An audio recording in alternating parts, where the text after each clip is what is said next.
여러분 안녕하십니까? EBS 초대석 정관영입니다.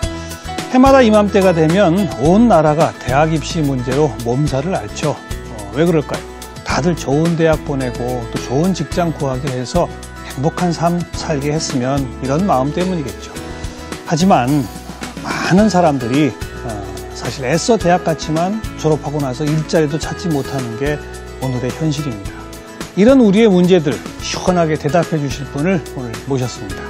한국직업능력개발원의 원장이십니다. 이용순 원장님, 어서 오십시오. 네, 안녕하십니까. 네. 제 얘기가 맞죠? 네, 맞습니다.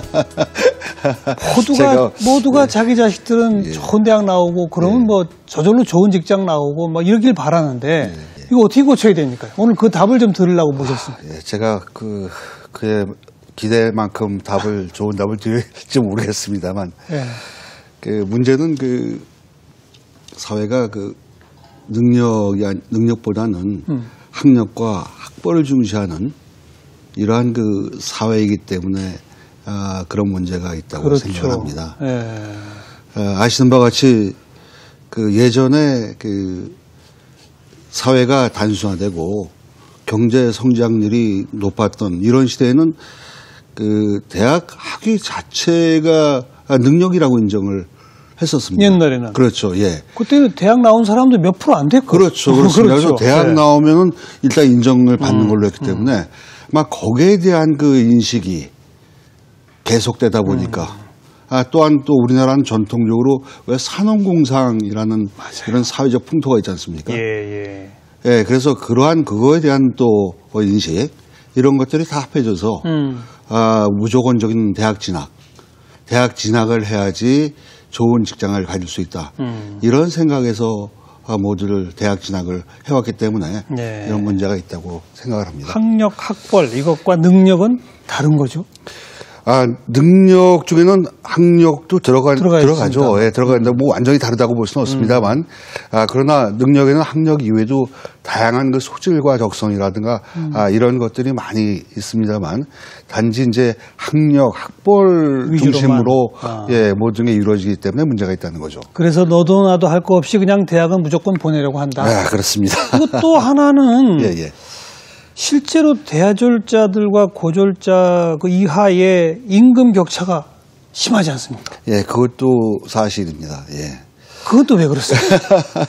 이것도 참 우리나라인 경우에 더욱 좀 심하다고 볼 수가 있습니다. 사실 이거에 대한 답변은 국가 정책적인 판단도 있고 또 기업의 문화적인 측면도 있기 때문에 사실 좀 그거에 대한 해결 방안에 대한 답변이 좀 어려움이 있습니다만 이웃나라 일본인 경우에는 대기업이나 중소기업이나 임금 차이가 거의 없다고 그래요. 일본만 해도? 예, 일본만 해도. 그래서 기업의 어떤 문화 차이도 있는 게 큰 게 아닌가.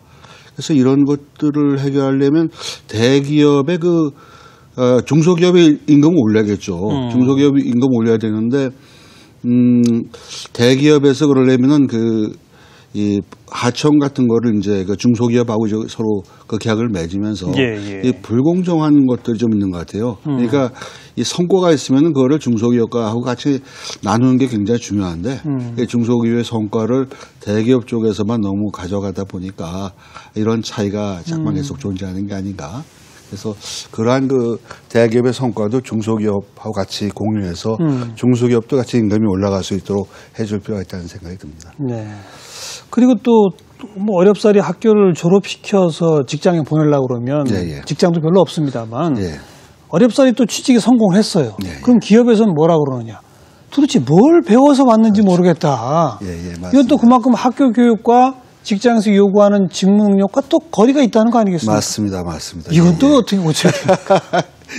그러다 보니까 이제 지금 말씀하신 대로 이제 기업에서 학교에서 뭘 배웠냐 이런 것도 있지만 또 학생들은 취업을 하기를 원하는데 취업을 못하고 또 기업에서는 그 일에 맞는 사람을 뽑지 못하는 이런 문제가 미스매치죠. 그 미스매치가 이제 두 가지 측면으로 볼 수 있는데요. 하나는 인력 미스매치하고 그다음에 하나는 스킬, 그러니까 숙련 미스매치. 예. 그러니까 미스매치도 불균형이라고 하는 게 낫겠죠. 불일치. 예. 불일치가 낫겠네요. 그러니까 불일치. 예, 인력 불일치하고 그 숙련 불일치 문제가 있습니다. 그러니까 이 인력 불일치 문제라는 거는 인력의 양적인 측면하고 관련질 수 있는데요. 즉 기업에서는 대학 졸업자들이 어느 일정 정도는 필요한데 네. 너무 과잉 공급이 되다 보니까 옛날에는 고졸자들이 하던 일을 요즘 다 대졸자들이 그러니까요. 그렇게 하향 취업이 문제가 또 되는 거죠. 네. 예. 그래서 이러한 그 학력 이런 약에 따른 이 인력 양에 따른 이러한 그 학력에 따른 문제가 있고요. 또 기업에서 필요로 하는 분야에 대한 인력은 부족하고 오히려 그렇지 않은 분야 인력은 남아도는 예. 이런 인력 불일치 문제, 즉 양적인 문제라고 볼 수 있죠. 그렇죠. 이런 문제가 있고 조금 전에 말씀하신 그 숙련 불일치 문제. 즉 이건 뭐냐면 이제 학교에서 열심히 교육을 했는데 취업을 하니까 일을 제대로 수행하지 못하더라. 그러니까 기업에서 또 많은 기간을 투입해서 네. 재교육을 시켜야 되고 그에 따른 예산도 또 투입돼야 비용이 되고 나가고 이런 문제가 있죠. 참. 바로서 이제 그런 숙련 불일치 문제를 해결하기 위해서 NCS라는 게 나왔어요. NCS? 예, 그렇습니다. 우리말로 하면 국가 직무 능력 표준이라고 하는데요. 국가 직무 능력 표준. 예, 현 정부의 그 국정과제인 능력 중심 사회 구현을 위해서 아주 핵심 수단 중에 하나가 바로 이 국가 직무 능력 표준 NCS라고 우리가 많이 아마 인식되어 있을 것 같은데. 이거 뭐 하나하나 공부를 하겠고요. 지금 예. 제가 이제 프로그램 시작하고 잠깐 사이에 우리가 고쳐야 할 과제가 몇 개 나오는지 아십니까? 우리 교육 체계 바꿔야죠. 예. 기업 생태계 바꿔야죠. 기업 문화 바꿔야죠. 학력과 또 숙련도와 불일치 현상 이거 다 고치는 방법 찾아야 되죠. 그렇지 않습니까? 맞습니다. 이거 다 답 주셔야 됩니다, 오늘. 하여튼 노력해 보겠습니다. 가능하시겠습니까? 노력해 보겠습니다.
한국직업능력개발원 원장이신데 뭐 하는 곳입니까? 직업능력개발원? 네, 저희가 이제 국가에서 설립한 연구기관인데요. 네.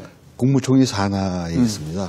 주로 하는 일이 이제 교육부하고 고용노동부의 직업교육훈련 분야 그리고 인적자원개발 이 분야에 대한 그 정책 연구, 그리고 그 여러 가지 그 프로그램 개발 같은 이런 사업들을 수행을 하고 있습니다. 그래서 좀 더 구체적으로 말씀을 드리자면은 이제 그 저희가 매년 요즘 하고 있는 게 우리나라 인적자원 개발의 그 동향을 앞으로의 그 방향을 그 얻기 위해서 글로벌 HR 포럼, 글로벌 인재 포럼이란 거를 매년 개최를 같이 하고 있습니다.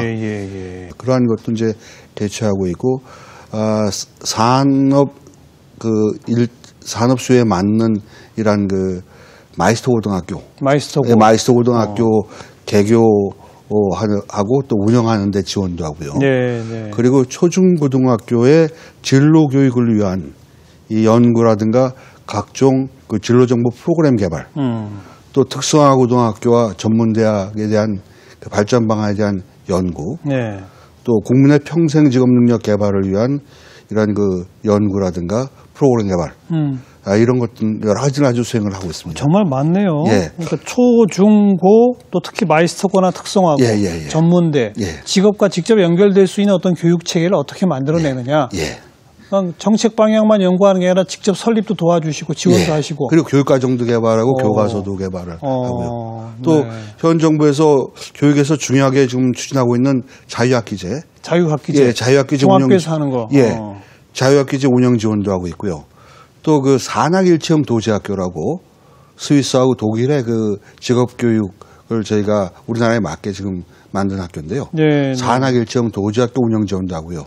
또 일학습 병행제 운영 지원도 하고 이런 것들 지금 현 정부의 중요한 인력이 몇 명이나 됩니까? 거기에? 지금 저희가 그 정규직 무기계약직 19명 포함해서 162명이 있습니다.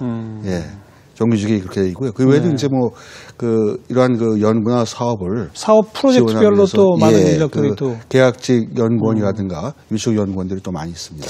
쭉 말씀 들어보면 고졸 성공 신화를 만들자. 우리 언제부터 그런 얘기 하고 있거든요. 맞습니다. 우리 한국직업능력개발원도 그런 성공 신화 만드는 구체적인 실행 계획까지 다 만드시는 그거 아니겠습니까? 맞습니다. 그에 대한 연구도 하고 적극적으로 그 교육부하고 같이 또 함께 일을 많이 하고 있습니다. 얼마나 하실 일이 많은지 알겠는데 하실 일이 많다는 얘기는 그만큼 우리 현실이 문제가 많다는 겁니다. 그만큼 또 우리나라가 짧은 기간 동안에 이렇게 발전할 수 있었던 계기도 사실은 그 원인이 교육이 있기 때문에 말씀하신 것처럼 교육이 우리의 이런 고도 압축 성장을 이끌어온 거 분명히 맞는데 언제부턴가는 우리 교육이 오히려 우리 사회의 지금 문제다 이런 얘기가 막 드러나고 있고 그것의 상징적인 숫자가 이제 오늘 하나하나 풀겠는데 바로 과도한 대학 진학률. 맞습니다. 우리 오늘 이야기 시작이 그거 아닙니까? 지금 대학 진학률 70몇 프로 좀 되죠? 지금 금년이 70%가 됩니다. 70.6% 정도. 70.6? 그래도 급격히 낮아졌긴 했네요. 불과 몇 년 전까지 84, 85% 83%까지인가 올라갔었죠. 그죠? 굉장히 낮았어요. 상당히 떨어지긴 했네요. 하지만 여전히 엄청나게 높은 거죠. 높죠. 맞습니다. 주요 그 선진국들하고 비교하면 어떻게 됩니까? 대학 진학률이? 대학 진학률이 저희가 지금 그 직업 교육이 그래도 제일 잘 되고 있다는 나라들이 이제 그 스위스라든가 독일이거든요. 그 스위스 독일의 직업 교육을 세계 각국에서 벤치마킹을 하고 있어요. 저희도 이제 많이 교육을 본받으려고 하고 있고 우리 실정에 맞춰서 이제 적응하려고 노력하고 있는데요. 독일이 대학 진학률이 40%. 40.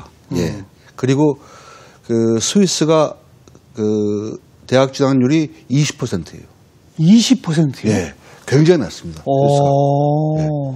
스위스도 이제 노동시장에 따라서 스위스도 상당히 변화하더라고요. 대학 정원이 그 노동시장 수요에 따라서 좀 올라갔다 내려갔다 하는데 지금 얼마 전까지는 한 30%, 40%까지 올라갔었어요. 그러다가 지금 다시 떨어져서 20%까지 지금 올라가고 있습니다. 세계 최강 부국 가운데 하나가 스위스인데 거기 대학 진학률이 20%밖에 안 돼요? 사실 우리나라도 이런 걸 보면 부럽습니다. 왜냐하면 거기는 그만큼 이제 고졸자라든가 대졸자 간에 차별이라든가 사회적 그 부정적인 인식 같은 게 거의 없다는 거거든요. 그러니까 그게 가능한 거죠. 이 나라들은 변호사, 의사랑 공장 기술자랑 임금이 비슷하다면서요? 아무래도 이제 변호사, 전반적으로 보면 변호사, 의사가 높죠. 높은데 이제 그 사람들이 높은 만큼 또 이제 세금도 많이 낼 거고. 그리고 차이가 적다는 거고요. 물론 이제 고졸 기술자 중에서도 높은 수준의 기술을 갖고 있는 사람들은 그 변호사, 의사가 높은 사람들 많이 있습니다. 그렇죠. 그렇습니다. 우리는 그렇게 잘 안 나오는 거잖아요. 그렇습니다. 그렇죠? 왜 그게 안 나올까요? 어떻게 하면 그게 나오게 할 수 있습니까? 그러니까 또 어떻게 하면 대학 진학률을 더 낮출 수 있습니까? 우선 앞에서 말씀드린 것 같이 이제 학력 학벌 중심 사회를 능력 중심 사회로 바로 그걸 근원적으로 해결하기 문제가 바로 거기 있다고 보고요. 그 사교육에 대한 문제도 지금 크지 않습니까? 그 사교육에 대한 그 거품도 제거하려면 바로 학력 학벌 사회가 능력 중심 사회라고 하는 게 근본적인 해결책이라고 보여집니다. 그래서 아까 말씀드린 바와 같이 대학 진학률이 83%에서 70%로 많이 낮아졌잖아요. 그거는 일반 고등학교 졸업한 애들이 취업을 해서 낮아진 게 아니고 특성화 고등학교 졸업한 애들이 그동안 대학 진학을 많이 했는데 특성화, 마이스터 이런 곳. 예. 그런데 그 학생들이 고등학교 졸업 후에 취업을 하기 때문에 이게 낮춰진 겁니다. 네. 그래서 전체적인 전학률이 낮아진 거죠. 그렇죠. 예. 지금은 이제 오히려 그 특성화 고등학교, 마이스터 고등학교의 졸업자 중에서 취업하는 비율이 진학하는 비율보다 10% 정도가 더 높습니다. 2001년 이후에 진학률이 이게 최대로 낮아졌습니다. 아니 제가 원장님께 제일 먼저 또 궁금한 게